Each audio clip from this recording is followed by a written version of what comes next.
ऐसा क्या हो गया था कि शंकर जयकिशन ने एक बार राज कपूर साहब को कह दिया था इस फिल्म का संगीत हम नहीं देंगे, इस फिल्म का संगीत सलील चौधरी से करवाओ।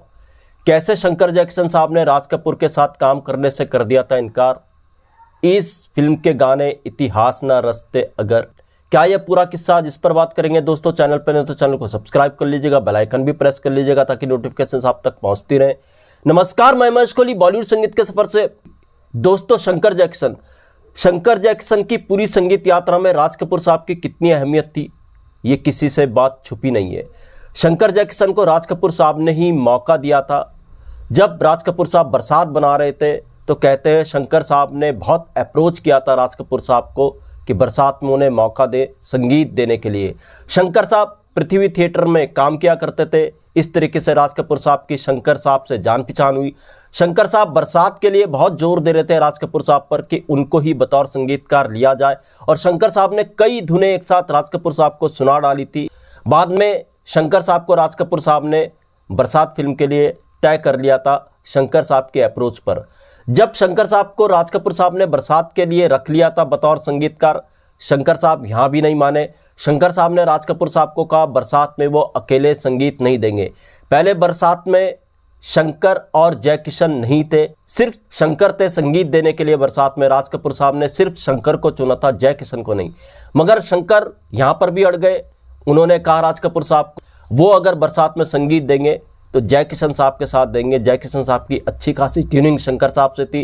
शंकर साहब अड़ गए, जय किशन साहब को बरसात में लेकर के आएंगे, वो दोनों जोड़ी में संगीत देंगे। राज कपूर यहाँ पर भी मान गए और एक संगीतकार जोड़ी फिल्मी संगीत जगत में पैदा हुई जिसका नाम था शंकर जय किशन। बरसात में जब शंकर जय किशन ने संगीत दिया और बरसात के गाने जब लोगों के बीच में आए, शंकर जय किशन बहुत बड़ा नाम बन चुके थे। तो ये अहमियत थी शंकर जैक्सन की संगीत यात्रा में राज कपूर साहब की। राज कपूर साहब ने शंकर की हर बात मानी, शंकर को लेकर के आए। शंकर ने कहा जय किशन बरसात के अंदर आएंगे, राज कपूर साहब ने वो बात भी मानी। तो इस तरीके से शंकर जैक्सन की कद्र किया करते थे राज कपूर साहब। संगीत के बड़े कद्रदान थे राज कपूर साहब। फिर कैसे शंकर जैक्सन साहब राज कपूर के साथ काम करने से मना कर सकते थे। भी बड़ा दिलचस्प किस्सा है दोस्तों जो आज मैं आपको बताने जा रहा हूँ। दोस्तों, इस किस्से की शुरुआत होती है फिल्म राइटर अर्जुन देव रश्क से। राज कपूर साहब की इस फिल्म की कहानी लिखी थी अर्जुन देव रश्क ने। मगर ये कहानी लेकर के जो अर्जुन देव रश्क थे सबसे पहले राज कपूर के पास नहीं गए थे। अर्जुन देव रश्क इस कहानी को लेकर के गए थे देवानंद साहब के पास।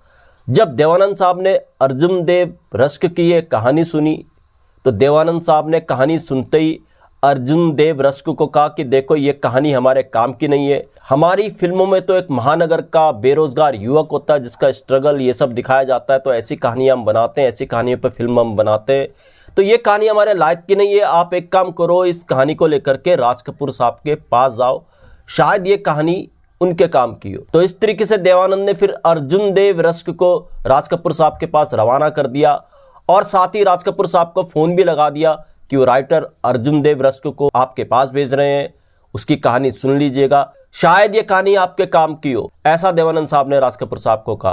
खैर साहब अर्जुन देव रश्क आरके स्टूडियो की तरफ रवाना हुए। अब यहाँ पर देखिए राज कपूर की जो आंखें थी, शंकर जय किशन, मुकेश जी, हसरत जयपुरी, शैलेंद्र साहब, इन आंखों से वो अपनी पूरी कहानी को देखा करते थे, पूरी फिल्म को देखा करते थे। तो राज कपूर जब इस फिल्म की कहानी सुनने के लिए आरके स्टूडियो पहुंचे, अर्जुन देव रश्क को बुलाया, उनसे मीटिंग तय की, तो वहां पर शंकर जय किशन, हसरत जयपुरी, शैलेंद्र साहब, मुकेश जी, ये सब मौजूद थे। तो खैर साहब अर्जुन देव रश्क तय समय पर आरके स्टूडियो पहुंचे, राज कपूर के सामने पहुंचे। राज कपूर साहब की पूरी म्यूजिकल टीम वहां पर मौजूद थी। तो अर्जुन देव रश्क ने जब कहानी सुनाई, वाकई राज कपूर साहब को ये कहानी पसंद आई। राज कपूर साहब ने अर्जुन देव रश्क को साइनिंग अमाउंट दिया और कहा कि अब आप जाइए, 8-10 दिन बाद इसकी वो पटकथा तैयार कर लेंगे और फिर देखना। खैर साहब अर्जुन देव रश्क वहाँ से चले गए। शंकर जय किशन के शंकर, उन्हें बड़ा गुस्सा आया कहानी सुन करके। शंकर साहब चाय पी रहे थे, कहते हैं उन्होंने चाय का जो कप था वो टेबल पे दे मारा गुस्से के साथ। उन्होंने कहा यार इस मारकाट वाली कहानी में हम काम करेंगे, हम संगीत देंगे, कैसे संगीत निकालेंगे? बिल्कुल नहीं, इसमें हम काम करेंगे ही नहीं। आप एक काम कीजिए, आप इस फिल्म के लिए सलील चौधरी को लीजिए। अगर ये कहानी ले रहे हो तो सलील चौधरी को आप लो। आपने जागते रहो में भी तो सलील चौधरी को लिया, उन्हीं से ये फिल्म का संगीत तैयार कराओ। हम इस कहानी पे काम नहीं करेंगे। और ऐसा कहते ही फिर शंकर साहब स्टूडियो से बाहर आ गए गुस्से में। अब यहाँ पर शैलेंद्र भी मौजूद थे। राज कपूर साहब ने शैलेंद्र को कहा, शंकर साहब पहलवानी भी क्या करते थे संगीत देने से पहले। तो राज कपूर साहब ने शैलेंद्र को कहा, देखो यार जरा पहलवान को देखो क्या हो गया इसको, शायद इसको कहानी पसंद नहीं आई, बुला करके लाओ। शैलेंद्र बाहर गए। शैलेंद्र ने शंकर साहब को समझाया कि देखो ऐसा नहीं होता है, हम इस कहानी में संगीत जरूर निकालेंगे, विश्वास करो। किसी तरीके से शंकर साहब को मना करके लाए शैलेंद्र साहब। शंकर साहब मान गए। राज कपूर साहब ने फिर पूरी टीम को कहा, अरे यार मुझे 8-10 दिन का मौका तो दो, इस कहानी पर संगीत भी तैयार होगा, ये कहानी संगीत लायक बनेगी, मैं इसको बनाऊंगा, मुझे 8-10 दिन का मौका दो। तो खैर साहब सब मान गए। राज कपूर साहब इस कहानी के अंदर से कहीं ना कहीं से संगीत पैदा कर ही देंगे, सबको विश्वास था। वाकई कई दिन बीते। राज कपूर साहब ने जब दोबारा से अपनी टीम के आगे इस कहानी को रखा, इसकी पटकथा को रखा, सब हैरत में पड़ गए।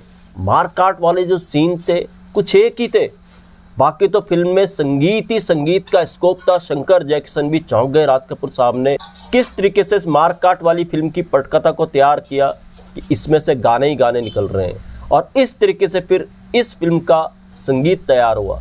जी हाँ, राज कपूर साहब की एक कालजयी फिल्म थी जिस देश में गंगा बहती है। इस फिल्म को राज कपूर साहब ने डायरेक्ट नहीं किया था, राज कपूर साहब के करीबी राधू कर्माकर ने इस फिल्म को डायरेक्ट किया था, और उन्होंने भी काफी ध्यान दिया था संगीत के ऊपर।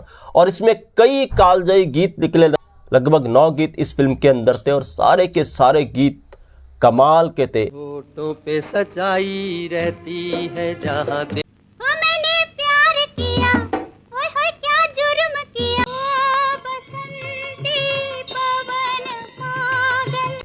कई किस्से जिस देश में गंगा बहती हुई के संगीत से जुड़े हुए। राज कपूर का दिमाग देखिए। इसी फिल्म के अंदर कहते हैं जब इस फिल्म के संगीत पर काम हो रहा था, शंकर जैक्सन के बीच में थोड़ी सी अनबन हो गई थी।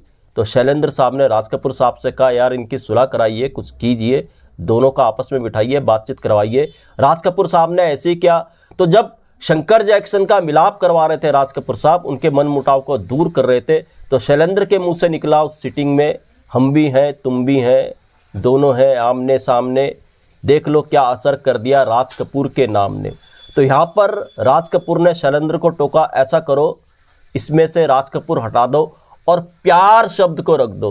तो इस तरीके से इस फिल्म का एक नायाब गाना तैयार हुआ, हम भी हैं तुम भी हैं, दोनों हैं आमने सामने, देख लो क्या असर कर दिया प्यार के नाम ने। तो ये था राज कपूर का म्यूजिकल सेंस। शंकर जैक्सन को भी विश्वास नहीं था। इस देश में गंगा बहती है डाकों के ऊपर आधारित ये फिल्म थी, और डाकों वाली कहानी में जो मारकाट वाली कहानी लग रही थी शुरुआत में, जिसको देवानंद साहब ने भी रिजेक्ट कर दिया था इसी कारण से, राज कपूर साहब ने ऐसी फिल्म के अंदर से भी, ऐसी कहानी के अंदर से भी ऐसा संगीत पैदा किया। और उसके बाद शंकर जैक्सन ने इस तरीके से धुनें बनाई, सब देखते रह गए। कमाल की धुनें शंकर जैक्सन ने जिस देश में गंगा बहती है फिल्म के लिए बनाई। शैलेंद्र ने कमाल के गीत लिखे, हसरत जयपुरी साहब ने भी लिखे। तो ये था राज कपूर साहब का म्यूजिकल सेंस। वाकई इसका संगीत इतिहास ना रचता अगर राज कपूर साहब इसकी पटकथा इस तरीके से तैयार नहीं करते। शंकर जैक्सन तो हार ही मान गए थे, खासकर शंकर साहब की कैसे इस फिल्म की कहानी से संगीत पैदा होगा, संगीत निकलेगा। जिस देश में गंगा बहती है 1960 में आई थी, और आर के बैनर की एक बहुत ही बेहतरीन ये फिल्म है। तो दोस्तों ऐसे भी नए आप किस्से में, ऐसे किस्से में आपके लिए लेकर के आता रहूंगा। महेश कोहली को दीजिएगा इजाजत। Good bye, good luck and take care.